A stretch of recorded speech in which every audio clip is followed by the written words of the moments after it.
Well, welcome to another episode of Coronacation, Communication in the Time of Coronavirus, which is a place for culture, health and spirituality to come together. And I'm Naomi White from Brisbane, Australia.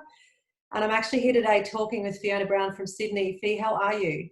I'm really well, thanks, Naomi. How are you today? Very well, thank you. Thank you so much for joining me. Oh, my pleasure, my absolute pleasure. So, Fiona, tell me a little bit about yourself. Oh gosh, where do I start? So I suppose in a personal sense, which is probably the most important at this time, I am a mother, a grandmother, a sister, a friend, a colleague, and in a work sense, I'm the CEO of a small organisation, which is also going through its own series of trials and tribulations as every organisation and every business around the world is at the moment. Yeah, that must be really tough at the moment. How's it affecting your business? Well, look, we're a membership association and we do a lot of face-to-face work with our members as well as supporting them in so many different ways. So a lot of our face-to-face and large conferences, of course, like everywhere else, have just had to really stop. But I think what it has done for us is really look at, well, how can we do things a little bit differently? How can we continue to support our members, which we are doing, and that's lovely to get that feedback as well, and do that in a different way. And I think for so many businesses and ours as well, I think we're on that pathway anyway. How can we just, do things differently every day? I think what this has done is probably just given us a faster push perhaps, than we would have liked to have moved in some areas. But certainly the learning curve has gone, phew, and that's good because who wants to sit still and, do the same old every day? So true. And it certainly seems to be a time for creativity and it's testing all the technology platforms anyway, isn't it? Absolutely. So how else has this impacted you personally, this coronavirus crazy situation that we're in?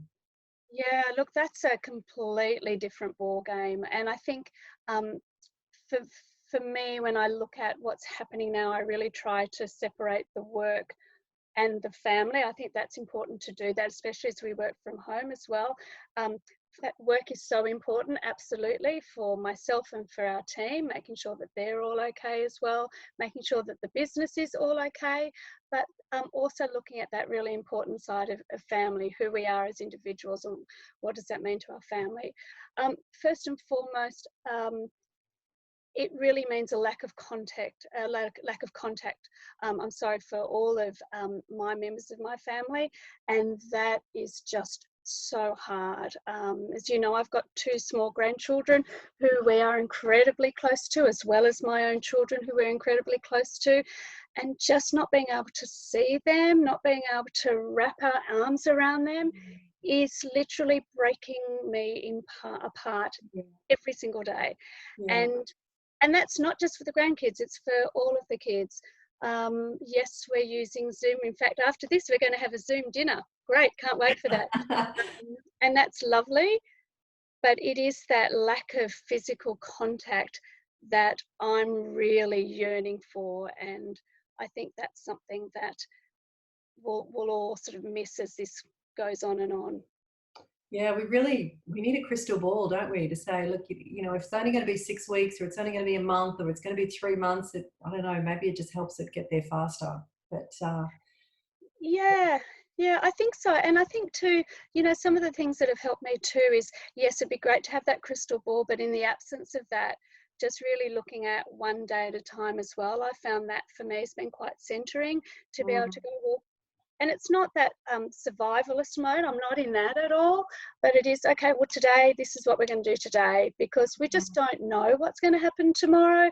And I don't mean that in that, oh gosh, tomorrow could be worse than today. But I think because things are changing so quickly, business, government restrictions, what we may be able to do today may be very different from tomorrow and vice versa. I think just for me, I found for my own sort of personal centering, if I just go, this is what's right for today, that's good. We'll see what happens tomorrow. And maybe not try and focus too much on every news feed around the world, because I'm finding that's just a bit too much. Oh yeah, I think the less news we watch at the moment, the better. Maybe once a day. Yeah. What other advice and perspectives have you got that you think would benefit women around the world during this difficult time?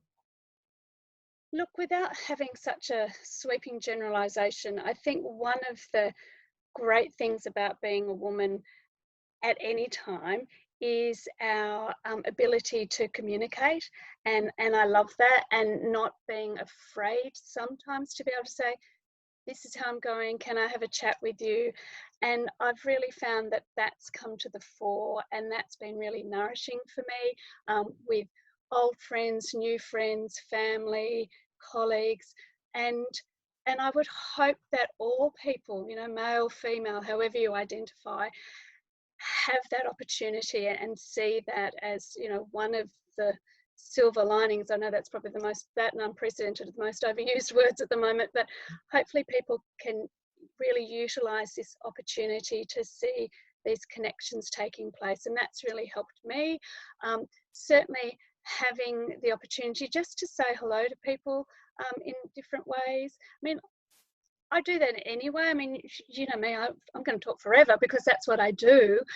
But it's made me maybe have a bit of a deeper conversation with people, and I've really enjoyed that. And again, whether that's a colleague, friend, family, that's been really good. And I would just encourage people to say, yeah, have some time to take away and have a conversation with your partner, your friend, your colleague, because we all lead such busy lives.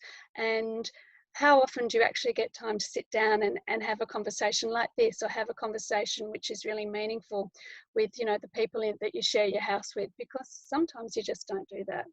No, that's so true. Do you think we'll be all permanently changed after this adventure?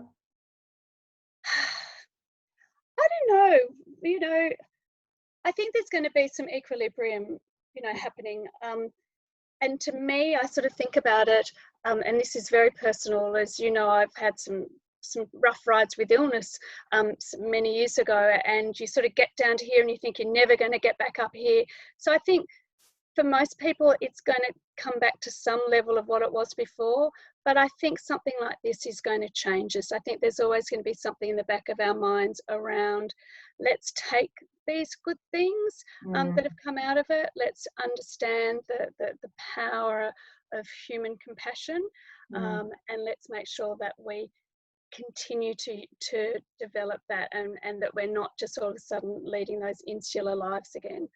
It might take a while. I think it might go back to normal, then back a bit like this. I mean, I don't know what the reset line might be, but I think this has just had such an effect on so many people that no one that I know has said, oh, it doesn't affect me. And I think Yeah. that is probably the defining moment for people, that we are all in this together, and that we should be able to look at some change after this. Absolutely. Well, that's really beautiful and so helpful, Fee. Thank you so much for your time. I really appreciate it and sharing your views. And I will be seeing you soon. Have a great afternoon. Beautiful. Thanks, Bye. Amy.